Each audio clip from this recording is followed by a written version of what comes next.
You're moments away from today's live stream Q&A. During the stream, we encourage you to ask your questions. From now until the end of today's stream, you will have the option to purchase personalized autographs and one-on-one chats with your favorite celebrities at GalaxyCon.com.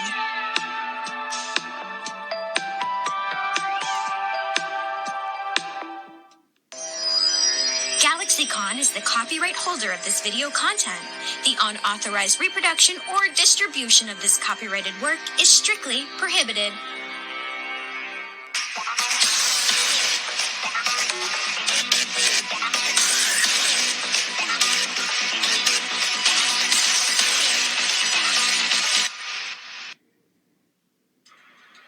Welcome, friends and fans, to another episode of GalaxyCon Live, where we are bringing the convention experience directly to you.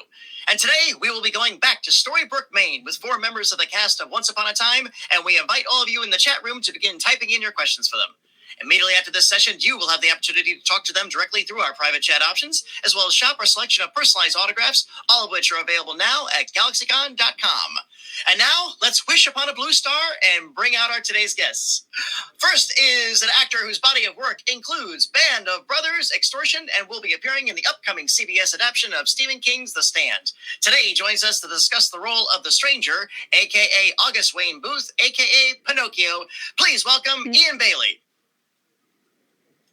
Hi, everybody. Hey! How you doing, boss? I'm real good, thanks. Thanks for having me. Absolutely. How are things in your part of the world? Well, it's the first snow of the year. It's, let me show you. Look at that. Oh, wow. So it's nice. As a Florida boy, I am envious for the first day, but after the second day, when you gotta start shoveling and driving in it, then you can keep it. There is that. Indeed. Gotta take life moment to moment, you know? Especially in these interesting times, as we all know of. But absolutely, welcome to the show, boss. So good to have you. Thank you. Our next guest, she is an actress and author whose credits include Battlestar Galactica, Bates Motel, and The Magicians. Today, she is joining us to discuss the role of Rule Gorm, a.k.a. Mother Superior, a.k.a. the Blue Fairy. Please welcome Keegan Connor Tracy. Hello. I don't even know where my camera is on here. Hi. Hi, how are you? Well, he's got the Christmas snow, and you have the Christmas holiday decor. I tried, if you could see all the rest of this, you would just see normal disaster. But here, looks nice. Oh, absolutely, absolutely. So, Kate, how are you doing in your part of the world?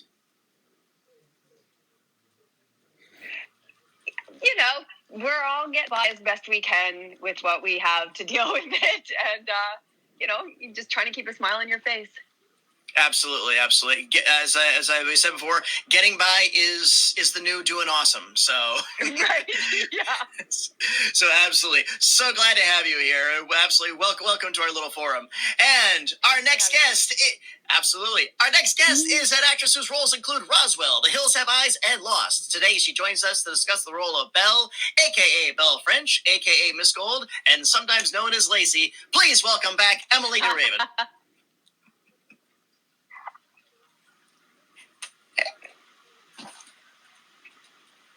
Hey! Emily, you're receiving us. Hi. I think I'm breaking up. I can't hear you guys right now. But hi. Hey! Eden, the place looks so cute. Hi, Ian. I wish you could come to hot chocolate with us. Oh, that sounds good. I know. Indeed. Emily, please go ahead. Yeah, you're still traveling our the highways and byways of the country as you were last time, correct? We are traveling the highways. We are in what's the name of the place right now? Harper's Ferry in West Virginia, which is really pretty. It's a super cool. There's a super cool park here. It's an old town and it's beautiful. And we went there yesterday and the kids are there with Eric again today, building fairy houses. Vera's favorite thing to do whenever she's at a park. She's like, I've got to build a fairy house. So mad. And Harper's Ferry this night. The site of a very important What? point of American history. Yeah, which I was trying to teach her about it yesterday, and she's just like, "But what were they wearing?" She's all into like what people are wearing. So I'm like, "So this happened, and this is where this happened." She's like, "What do you think that he was wearing?" I'm like, "Oh dear." So, Well, Emily, find pictures of what they were wearing. Emily is so glad to have you back. You see me have a little bit of delay, and I think Keegan, you had a little bit of delay too. But don't worry, we will muscle through this. It's not a problem. We've been here before. Not a big deal. And finally, she is an actress and filmmaker whose body of work includes House, How I Met Your Mother, Batman Hush, and the award-winning film Sundogs. Today, she joins us to discuss the role of Emma Swan. Please welcome back Jennifer Morrison. Hey guys, Hey, Jen. Hey. I'm the only one who has one name. You guys had like 18 names. You had a few pseudonyms, but just as the protagonist, I guess the producers decided to just keep it simple. So I didn't even know some of those AKAs. I was like, wow, really? All right. absolutely, Jennifer, how are you doing? I'm good. Yeah, I'm trying to stay safe and healthy on a set in New York City. Nice, and we always take a moment to geek out about our love of classic film. Have you been watching anything interesting lately? Gosh, well, because I've actually been in production on Dr. Death, it's been trickier to watch stuff. But I'm trying to think what I've watched most recently. You know what I just rewatched that I've always loved, but was sort of reminded how really beautiful it is The Master, the P.T. Anderson film. Yeah, Really just beautifully shot. Absolutely. I would absolutely concur. So, well, as always, Jennifer, it's a pleasure to have you here. It's a pleasure to welcome you all here. As always, we here at GalaxyCon, we look forward to the day when the world gets a little bit back to normal and we can host you on our physical stages and get you back in front of your fans. And don't worry, she'll be back. In the meantime, we have this electronic forum, and we are so glad to have you here at the GalaxyCon virtual stage. So, we have talked with Emily and Jennifer before and heard these stories. So, Ian and Keegan, for our audience, I would love to hear how Once Upon a Time began for each of you once upon a time. It began for I just always laugh at that because I had a new baby, so I was like, I don't know. I don't remember at all. Some people will tell me, like, we saw you at the audition and you had a baby in a carriage, and right before you went in, you just handed me keys and said, just shake him in front of her. I'll be out 5 minutes. Like, that's what I remember of Mike, That's a lot of faith in other actors to watch you. I'm not shocked sure I that would have had that do that. faith. Well, what's my motivation for the keys? Trying to get in and out before my kid screams and disturbs everybody.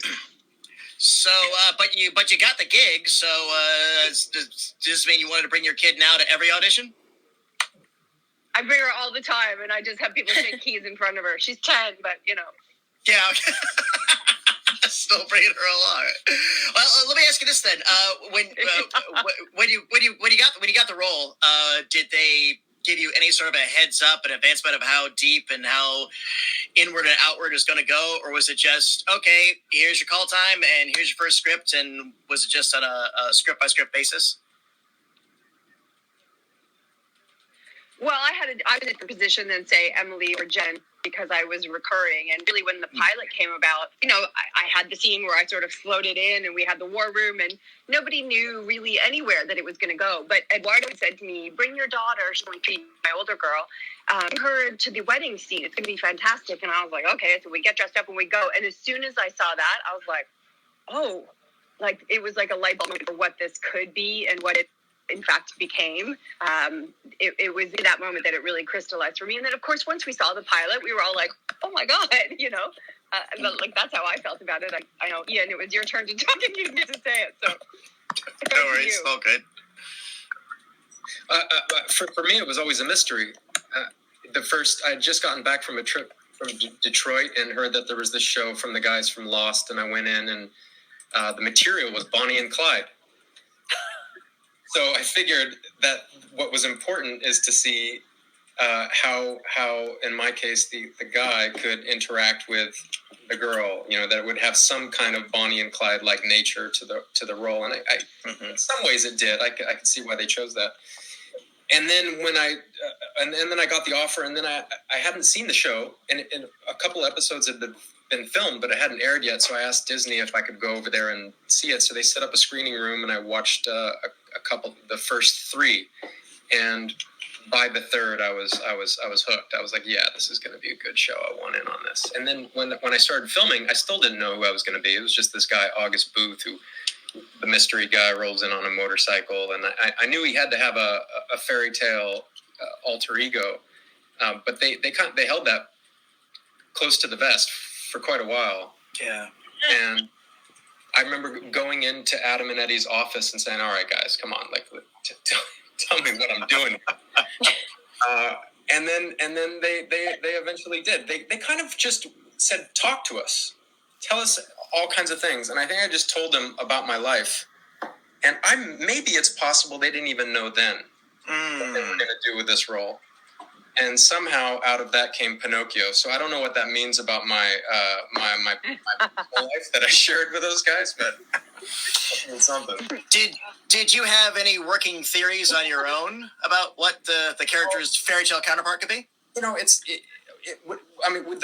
As most people know, the show is filmed in Vancouver, and there's such and I guess the way it coincided with my life at the time, and still, and that place, that how I was thinking like along the lines of shamans, and because he had that typewriter, and I was trying to figure out with the few clues I had, what were they, and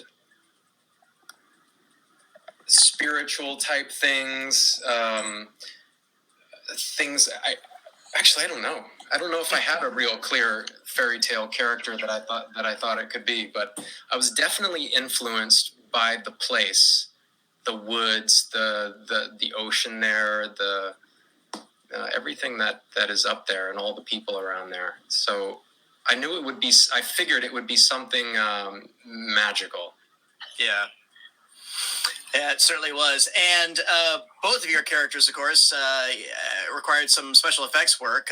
What were those experiences like? Really simple.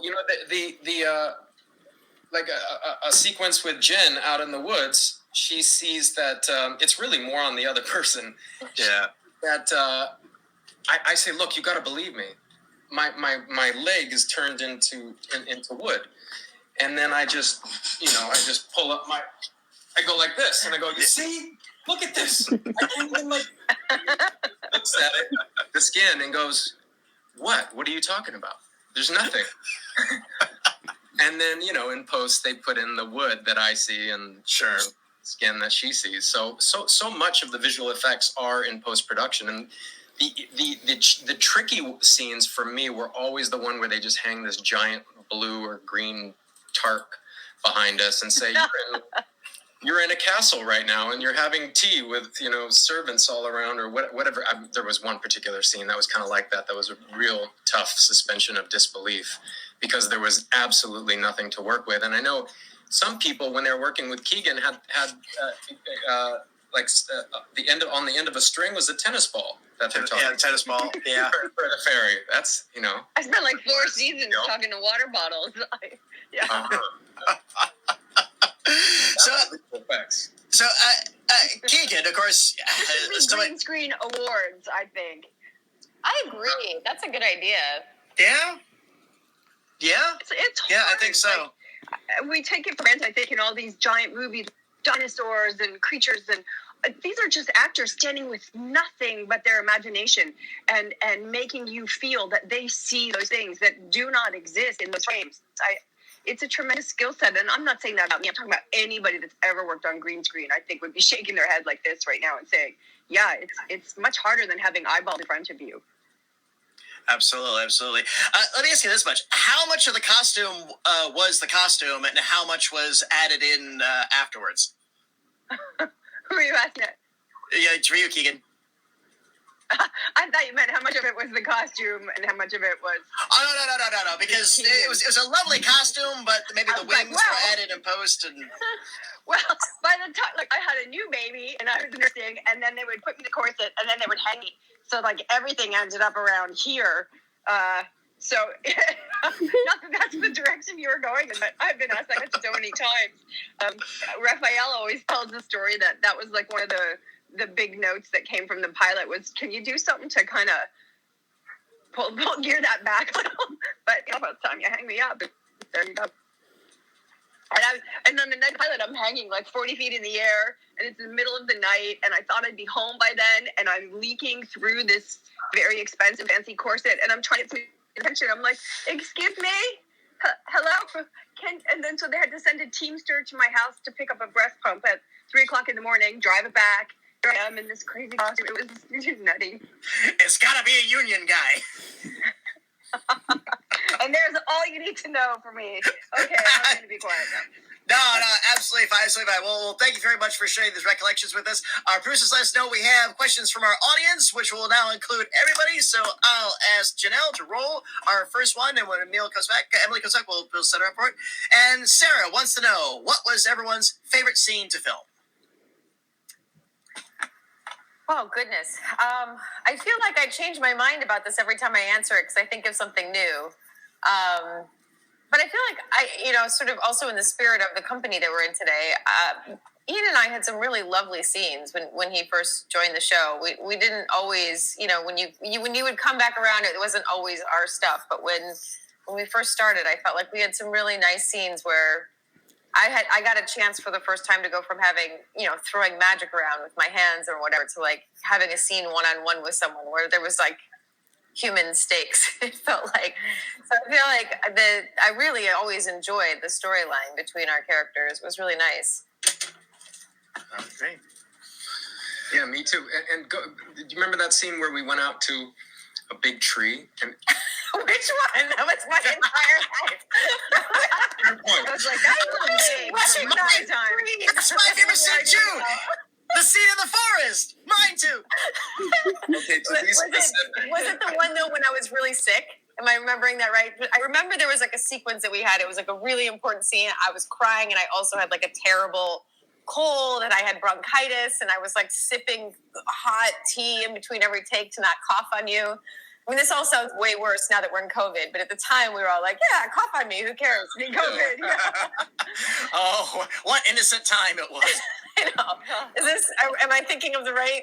It was just a really nice location. We had it was at a very big tree and next to a wishing well. Yes. Remember that? Yeah, I do. And some of the locations that we'd get to go to, the place, because stage work is stage work. Stage work is fabricated, and there's nothing, and it's great, it's necessary. But sometimes to be out in a place that is a really special spot in the world, and then have the content, and then also have a well-written scene and a great partner to play off of, it just all gels beautifully. And that was a fun scene to do. I really enjoyed that. Yeah. But I don't remember that you were sick during that, and you just handle yourself well. So I don't remember one time where I'm like, oh my gosh, she's so wiped out or tired or sick or uncool or any version of that. I worked really hard not to cough on you. That's all I'm saying. Absolutely. Keegan, how about you? Team player. Yeah. As you're talking about this, I just remember I was so glad when I got to be in scenes with people again, because there was a huge long space where I wasn't. I was always just by myself, hanging in the green screen. And then they made me the skirt. I got something new to wear for the first time in like 6 seasons. I was so excited about it. And I got to be like standing beside Ginny in the forest. And I was like, it's like during a real scene. It was just so nice to feel like kind of more part of the world, I know it was a necessary evil with the Blue Fairy and just the nature of that character and the whole green screen work. So I just really was so happy when I got to be in scenes with the other people. It's the little things that you take for granted. As I'm saying that out loud, I'm like, that's the weirdest thing to say, but. No, it makes sense. I mean, so much of why we all get into this is because we love community, and you love the energy of the give and take between performers and what that what that brings to life, and it's really hard to be in a vacuum like that. And when you return to that sense of community, it's really beautiful. Absolutely. No. Emily, what was your favorite scene to film? Give her We're on the edge of our seats. Oh, Yes. yeah, like you, Jen. It's always changed. Can you hear me okay? Yeah. Can you guys hear me? Yes. Yeah. Okay. I still, Skin Deep is still probably my favorite episode. But Ian, what you were saying about beautiful locations really got me thinking about, and I don't remember the name of it. Was it The Bear and the Bow? I think it was called, the episode. Like it was Belle and Merida episode. That was just beautiful, the locations. I don't remember where it was. I know they shot like Percy Jackson out there, and it was these beautiful mountains and this massive lake.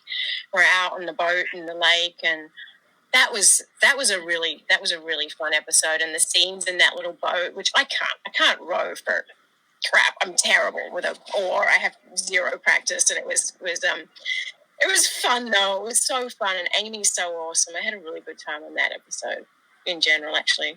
And we had that bear that I think we were talking about this the last one of the we did that. Rob Duncan, our awesome first AD, had this bear thing up on like a picture of a bear on a, it's popsicle stick or whatever. No, that was a good episode. It was really fun. That one. Oh, and I think I had just told everyone at work that I was pregnant with Vera. And I was so obsessed with like being able to say something, because I remember wardrobe kept being like, "Oh, is it a bit tight on the?"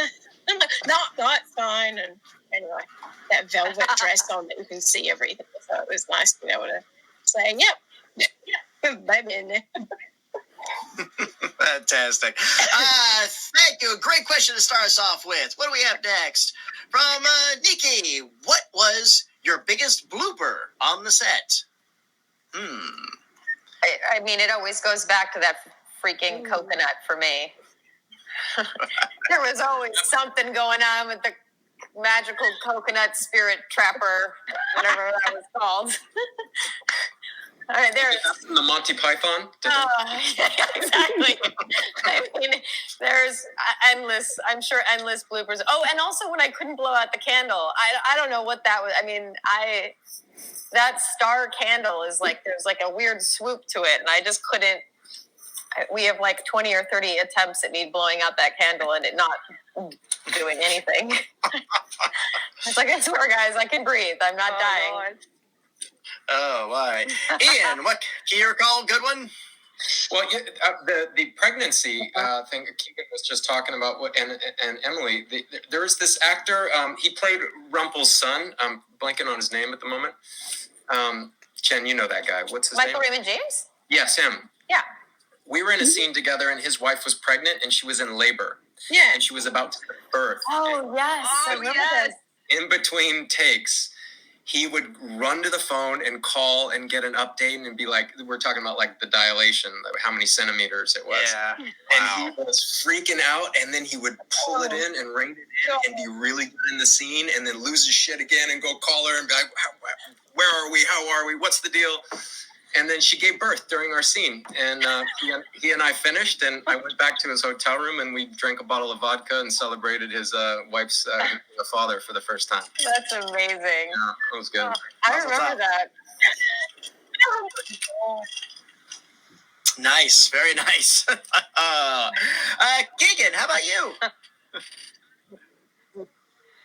I think always it was stuff in the rig, and I had that big skirt with all the tendrils, sort of like jellyfish dress, a lot of people call it.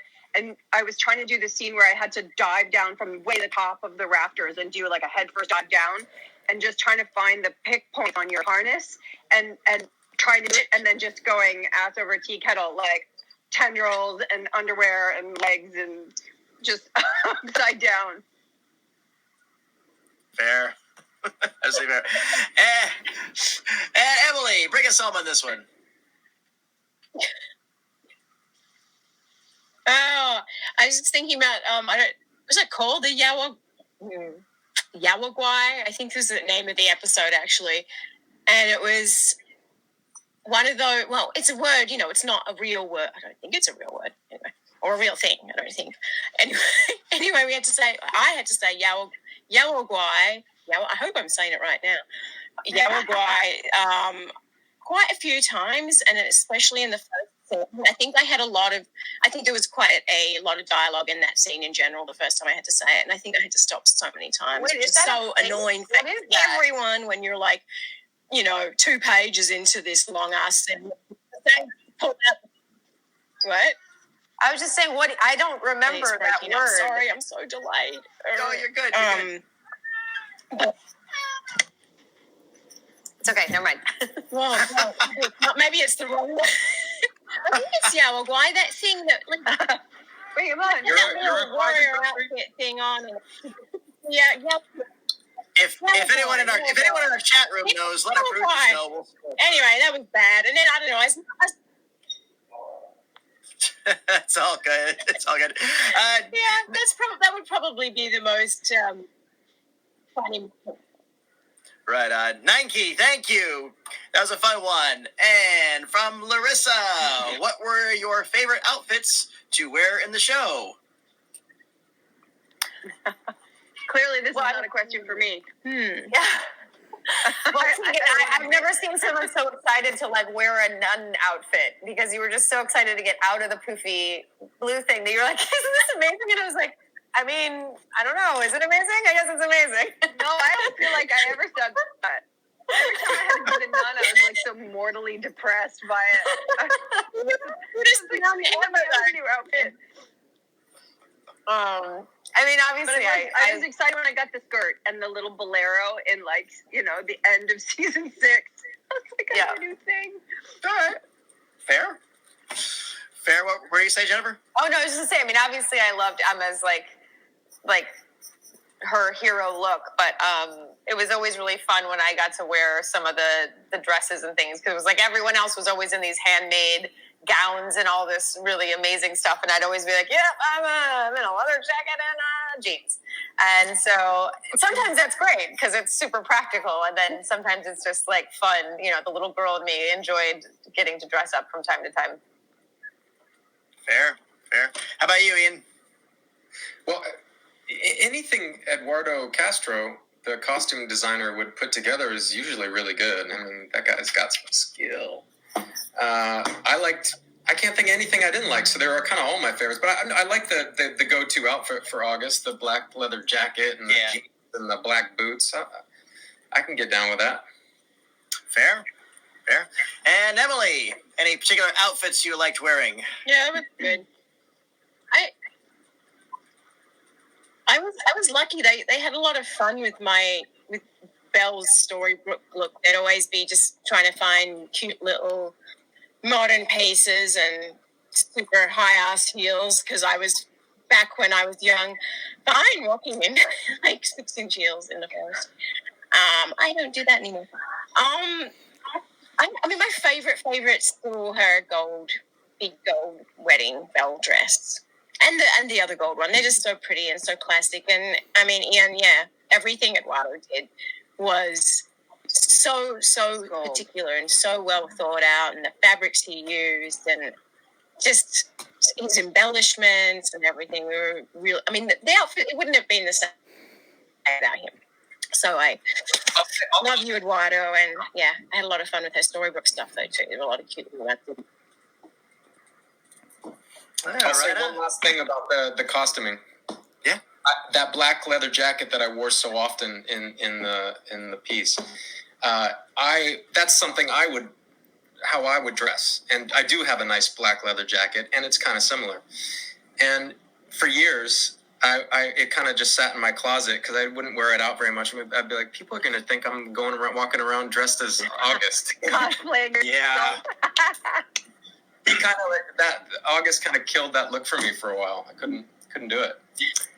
I think now I'm going to start rocking. I felt like that when I dressed as I go to the grocery store. I'm like, people are just going to think.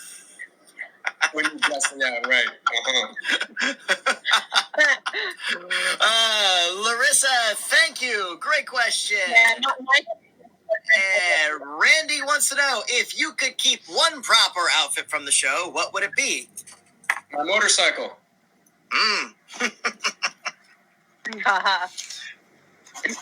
Absolutely fair. It's a good one. That's a good one. I would give it an overhaul, but I would take the yellow bug. It definitely needs some transmission attention, but I would take it.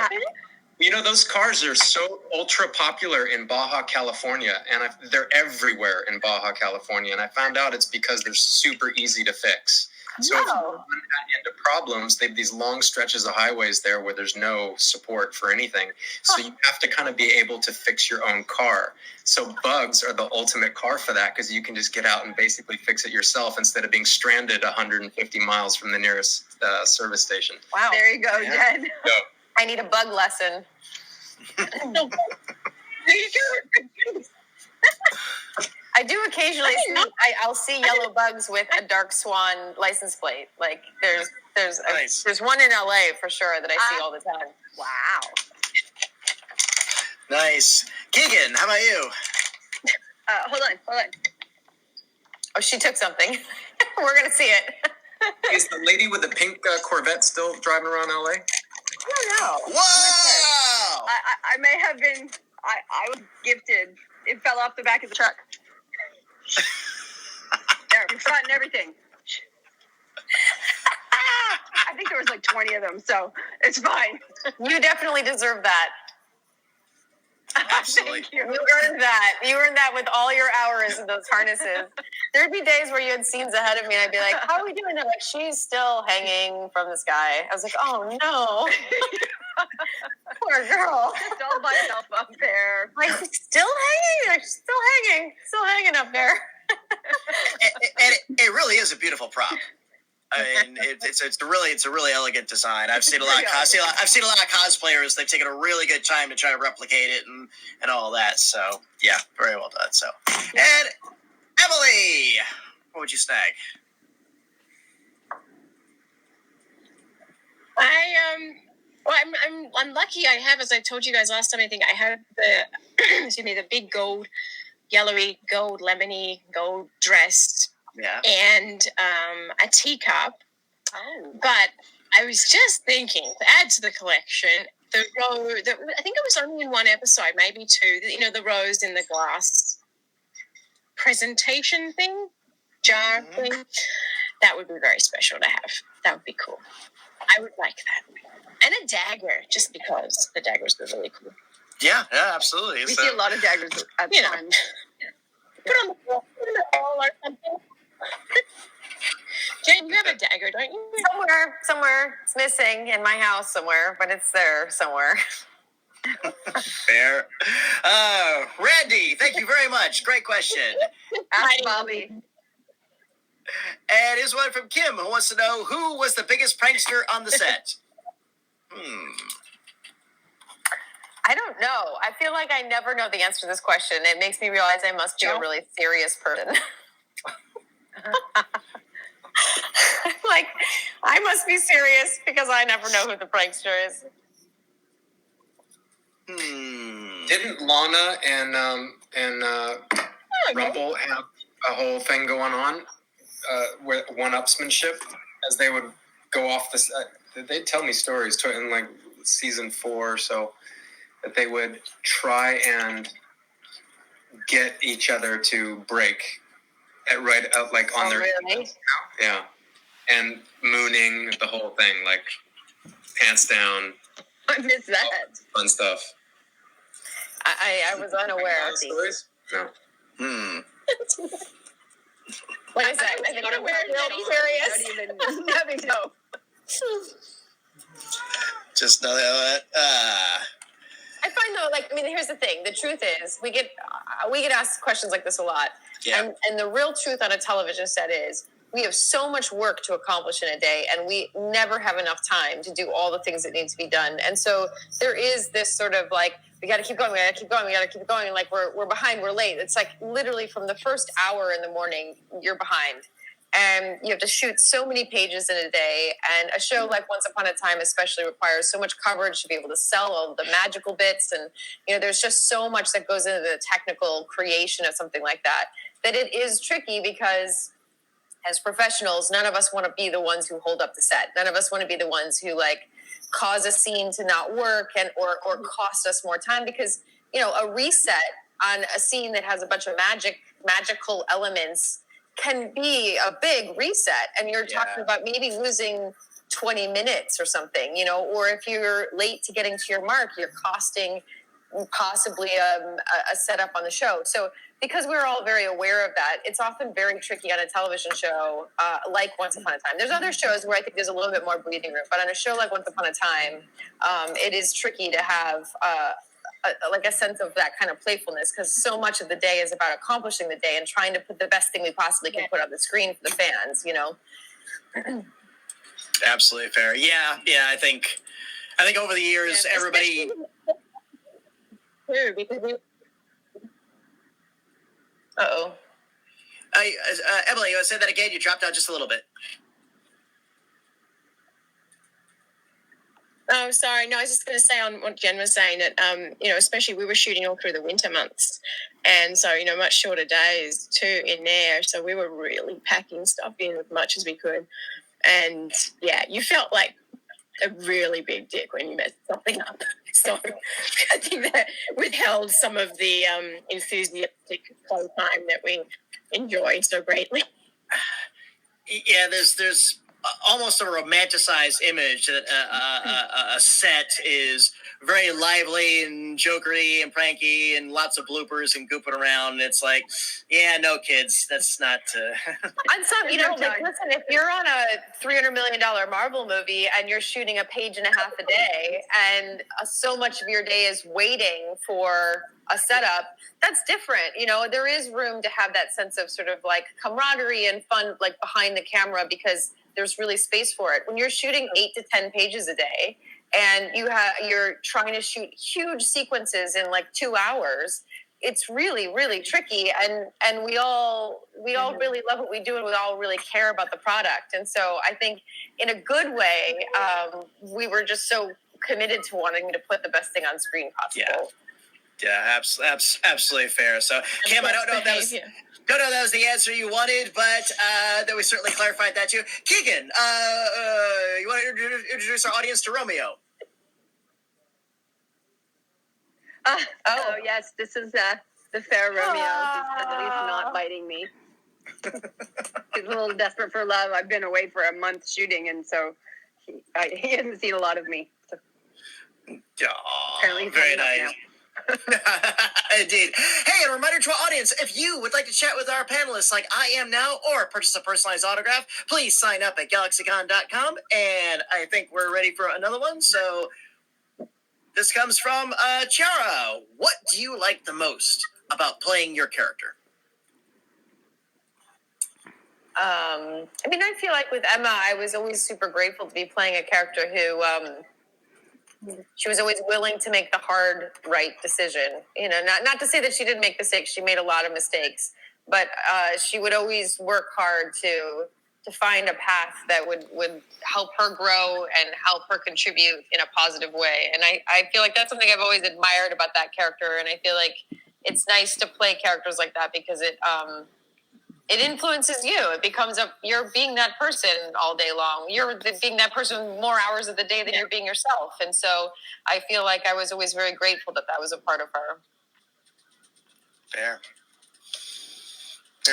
Like Jen said, I think that's a really interesting and important thing.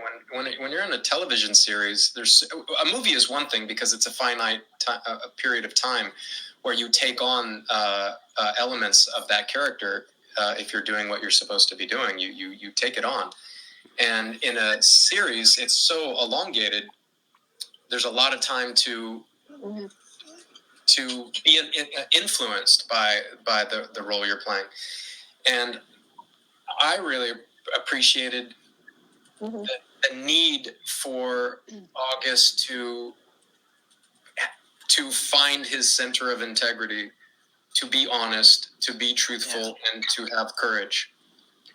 And he has his Achilles heel, which is he likes to do other things. He likes to play and to party and to have a good time and to shirk some of his responsibilities when they're difficult.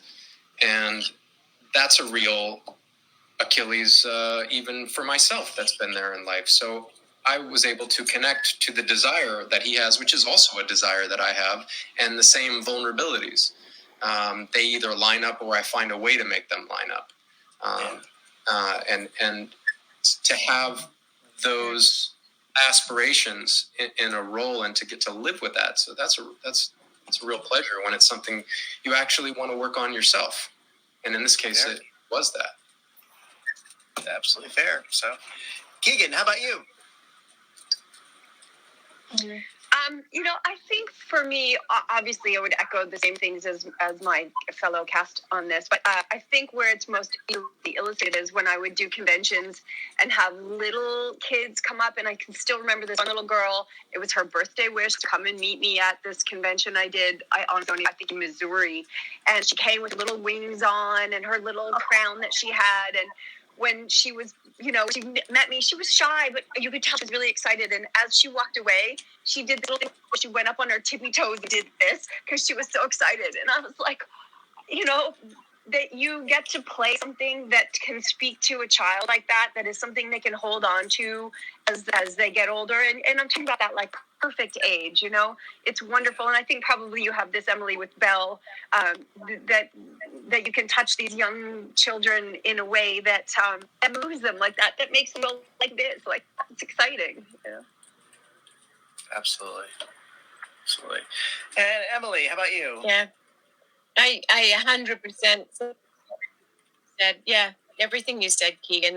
That's the best part, and the other part to that part of being able to, encourage this wonderment and joy in these kids that we got to meet a lot of too, and hopefully still will when this comes back to normal world again, or a version of what's new. But I've been able to try and add